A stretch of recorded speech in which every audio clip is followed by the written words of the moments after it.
दोस्तों, एक्टर थलापति विजय ने तमिल राजनीति में हीरो की तरह एंट्री की है।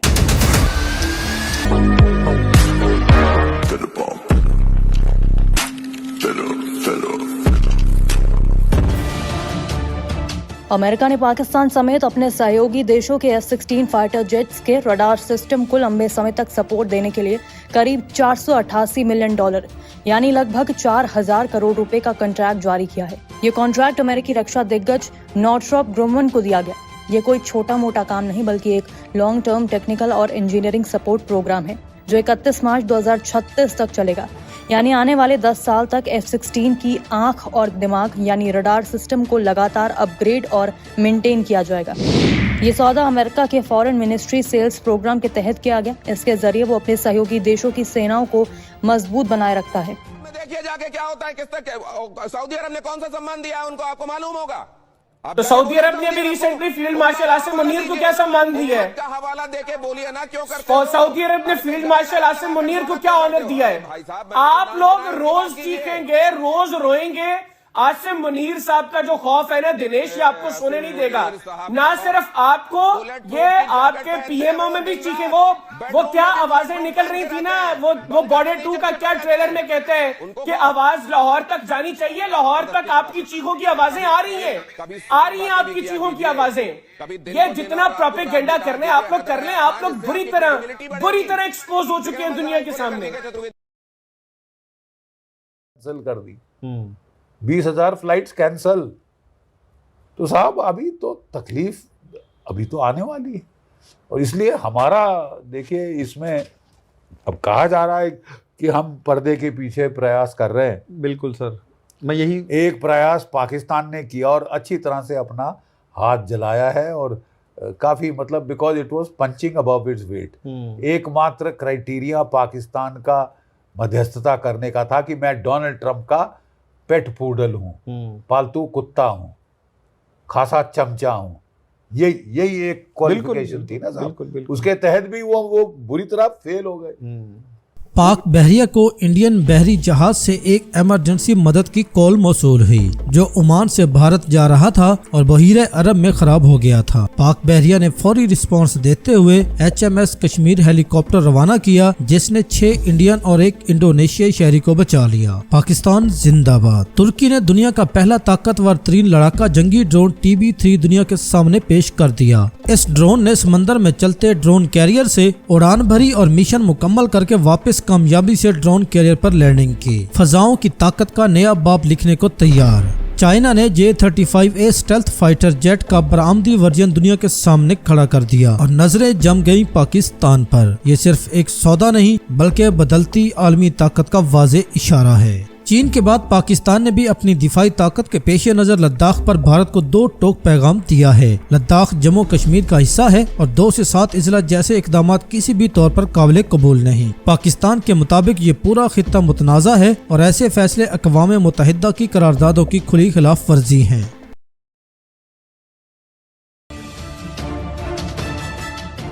लेकिन असली चर्चा इसलिए हो रही है क्योंकि पाकिस्तान भी इसमें शामिल है और उसका F-16 बेड़ा अब पहले से ज्यादा स्मार्ट होने जा रहा है। सवाल है कि F-16 का रडार इतना खतरनाक क्यों माना जाता है? तो बता दें कि F-16 का रडार ही उसकी असली ताकत है। बहुत दूर से दुश्मन के विमान को वो पकड़ सकता है, एक साथ कई टारगेट ट्रैक कर सकता है। इलेक्ट्रो जैमिंग जो कि दुश्मन के सिग्नल ब्लॉक करने की कोशिश है उसको भी झेल सकता है। हालांकि अमेरिका ने पाकिस्तान को अपना सबसे advance AESA radar AN/APG-83 SABR नहीं दिया। इसका मतलब साफ है कि अमेरिका संतुलन बनाए रखना चाहता है ताकि भारत को सीधा खतरा महसूस ना हो। पाकिस्तान के पास अभी जो रडार हैं AN/APG-66 और AN/APG-68 वो पुराने मैकेनिकल स्कैन सिस्टम है, लेकिन अब इनका सॉफ्टवेयर अपग्रेड होगा जिससे उनकी क्षमता पहले से ज्यादा बढ़ जाएगी। इससे पहले 2025 में हुए $686 मिलियन के पीछे सौदे में पाकिस्तान के F-16 को लिंक 16 नेटवर्क से जोड़ा गया। इसका मतलब है कि अब एक विमान अकेले नहीं लड़ेगा, हवा, जमीन और कंट्रोल सेंटर सब एक नेटवर्क में जुड़े जाएंगे। अगर एक जेट दुश्मन को देखता है तो पूरी फोर्स को उसकी जानकारी तुरंत मिल जाएगी। इसे सेंसर फ्यूजन कहा जाता है जो आधुनिक हवाई युद्ध की रीढ़ बन चुका है। अब सवाल है कि भारत के लिए इससे क्या संकेत है? भारत के पास मजबूत इलेक्ट्रॉनिक वॉरफेयर सिस्टम है जो दुश्मन के रडार को अंधा कर सकते हैं, लेकिन इस अपग्रेड के बाद F-16 जैमिंग के खिलाफ ज्यादा मजबूत हो जाएंगे, यानी कि मुकाबला और ज्यादा हाईटेक हो जाएगा।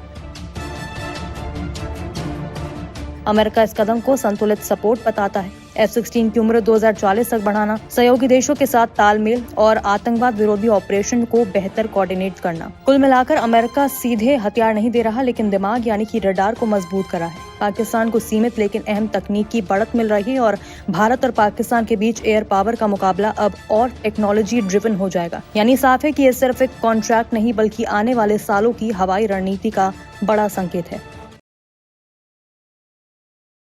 वो बेचारे जाके वहां बोलते थे मान लो, यहाँ बोलते थे कर दो ना सर, कर दो ना सर।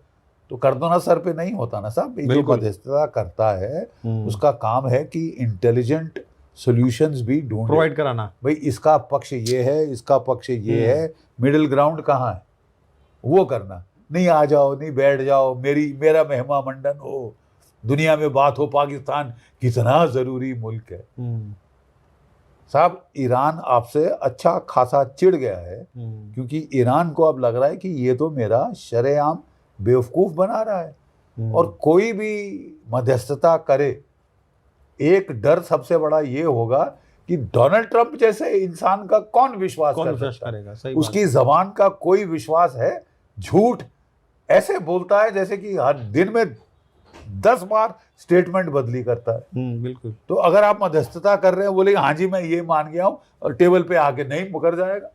किया है उसने, बिल्कुल सर किया है।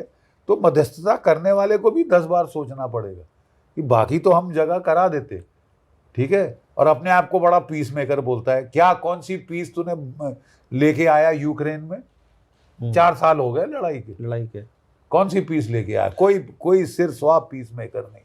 बख्शी सर, और अब जो है ऐसी बकवास थर्ड वर्ल्ड के खिलाफ, ग्लोबल साउथ के खिलाफ जो इसमें जहर है, वो तो उगल के बाहर आ रहा है, छुपा नहीं पाता। ड्रामा करने की कोशिश करता है कि मैं बड़ा दोस्त है मेरा। ये दोस्ती है? हेल होल बोल रहे हैं, बताइए। हेल होल बोल रहे हैं आप? कह रहे हैं कि उसका प्राइम मिनिस्टर मेरा बड़ा दोस्त है, हेल होल का प्राइम मिनिस्टर। अच्छा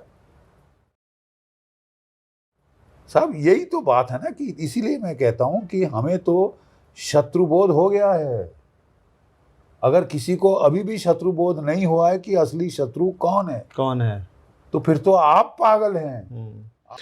The news is that on 30th of April, Home Minister Amit Shah, he traveled to Ladakh Union Territory after notification was issued that the 2 districts of Ladakh Union Territory will now be made into 7 districts. In other words, 5 new districts will be carved out in the Union Territory of Ladakh. Now, surprisingly, instead of China reacting, it was Pakistan that reacted to this news, which Pakistan had done for the first time, reacting to anything concerning Ladakh. So it was Pakistan's spokesperson who rejected the new districts in Ladakh and said that Ladakh Union Territory is illegal since Ladakh is an internationally recognized dispute. It is part of Jammu and Kashmir, and the only thing acceptable here is a plebiscite under the United Nations. So the point that I want to make is this, that Pakistan has expanded its territorial claim from Kashmir to Ladakh. And when a nation makes a territorial claim, it means that the nation is willing to defend, is willing to fight for its claim. And this is the big thing. Pakistan talking about Ladakh. To understand that, we need to go back to 5th August 2019. Now, this is the day when Amit Shah announced in Parliament the revocation of 370 and 35A from the state of Jammu and Kashmir. The next day, which is 6th of August, Amit Shah said that the state of Jammu and Kashmir will now be bifurcated into 2 union territories. The Union Territory of Jammu and Kashmir will have in it Pakistan-occupied Kashmir, and the Ladakh Union Territory will have in it Gilgit, Baltistan and Aksai Chin, and the new maps will be made accordingly. Now, the reaction from the Chinese on the news of Ladakh Union Territory was immediate. Chinese Foreign Ministry said that China never recognized the so-called Union Territory of Ladakh. And the reaction of China was immediately understood in India. Consequently, on 11th of August itself, External Affairs Minister Jay Shankar, he traveled to Beijing, met up with his counterpart Wang Yi to explain to him that what India had done by having this Ladakh Union Territory and the new maps had nothing to do with India's position on the ground, that nothing will change on the ground from India's perspective as far as the line of actual control with China is concerned, or even the line of control with Pakistan is concerned. But China did not accept this explanation of Jaishankar. उनकी party TVK ने तमिलनाडु विधानसभा चुनाव में 100 से ज्यादा सीटें जीत ली हैं और अब उनका सीएम बनना तय है। जनवरी 2024 में विजय की फिल्म आनी थी जननायगन, लेकिन रिलीज नहीं हो सकी। तय था कि ये विजय की आखिरी फिल्म थी। जननायगन तो नहीं आ पाई, लेकिन विजय तमिलनाडु के नए जननायक बन चुके हैं। 100 से ज्यादा सीटों पर विजय की नई नवेली पार्टी टीवीके ने बढ़त बना ली है। विजय सियासत के नए सुपरस्टार हैं। तय है कि अब वही तमिलनाडु के अगले मुख्यमंत्री होंगे। जोसेफ विजय चंद्रशेखर ने करीब 34 साल फिल्मी दुनिया को दिए, साउथ के सुपरस्टार हैं, मगर 2024 में उन्होंने अपनी पार्टी बनाई और उसका नाम रखा टीवीके, यानी तमिलगा वेट्टी कजगम। विजय ने सभी 234 सीटों पर अपने प्रत्याशी उतारे। उस नतीजों ने सबको हैरान कर दिया। तमिलनाडु की वो सबसे बड़ी पार्टी बन गई। दो दलों की सियासत के बीच तमिलनाडु में तीसरे दल की बहुत शानदार एंट्री हुई। स्टालिन अपनी जीत को लेकर बहुत श्योर थे। कांग्रेस और डीएमके का गठबंधन अपनी सरकार मानकर चल रहा था। और बात जहां तक विजय की है, तो सर्वे करने वाले भी उन्हें सीरियस लेने को तैयार नहीं थे। सिर्फ एक सर्वे ने माना था कि विजय अच्छी सीटें हासिल कर सकते हैं। मगर दोस्तों, विजय ने तो बहुत पहले बता दिया था कि वो तमिलनाडु में इतिहास रचेंगे। There are so many jackals and other animals in the forest, but there will be only one lion, and even if it is single, it will be the king of jungle. It is not only a description but also a clear declaration. Tamil Nadu की राजनीति में विजय की जीत किसी blockbuster film की script से भी ज्यादा रोमांचक है। वहां चुनाव सिर्फ ईवीएम की बटन दबाने तक सीमित नहीं रहा, बल्कि ऐसी लहर में बदल गया जिसने दशकों पुराने किलों को ढहा दिया। पर्दे पर दुश्मनों के छक्के छुड़ाने वाले जोसेफ विजय चंद्रशेखर, यानी नौजवानों के सुपरस्टार थलापति विजय ने असल जिंदगी के चुनावी अखाड़े में वो करके दिखा दिया जिसकी कल्पना शायद बड़े बड़े राजनीतिक पंडितों ने भी कभी नहीं की थी। विजय ने चुनाव प्रचार में जबरदस्त तकनीक का इस्तेमाल किया।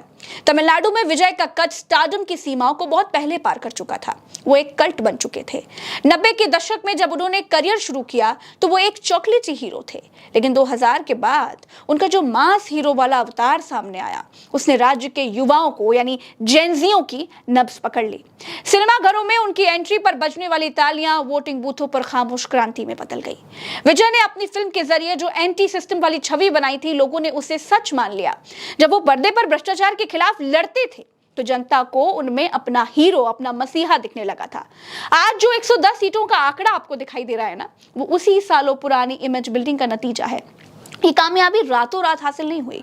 विजय ने इसके लिए बड़ी खामोशी से जमीन तैयार की थी। उन्होंने सालों पहले अपना एक फैन क्लब बनाया था, विजय मक्कल इयक्कम नाम से, यानी VMI। ये एक ऐसा संगठन था जो सिर्फ फिल्मों को प्रमोट नहीं करता था, बल्कि जमीन पर सामाजिक काम भी करता था, जैसे कोरोना काल में राशन बांटना हो, मेधावी छात्रों को सम्मानित करना हो, या फिर ब्लड डोनेशन कैंप्स लगाने हो। विजय के फैन हर गांव और गली में एक्टिव थे। 2021 के स्थानीय निकाय चुनावों में जब विजय ने अपने फैंस को निर्दलीय लड़ने की इजाजत दी, तब उन्होंने कई सीटें जीतकर सबको चौंका दिया था। वो एक ट्रायल रन था। आज जब टीवी के सबसे बड़ी पार्टी बनी है, तो उसके पीछे वही कैडर है जो पिछले एक दशक से समाज सेवा कर रहा था। आज विजय के घर वाले बहुत खुश हैं। घर पर जश्न का माहौल है, घर पे मिठाइयां बच रही हैं। दोस्तों, विजय के घर में कैसे सीटियां बज रही थी, आप वो भी देखिए कि उनके परिवार के लोगों ने कैसे सीटियां बजाकर इस खुशी को जाहिर किया।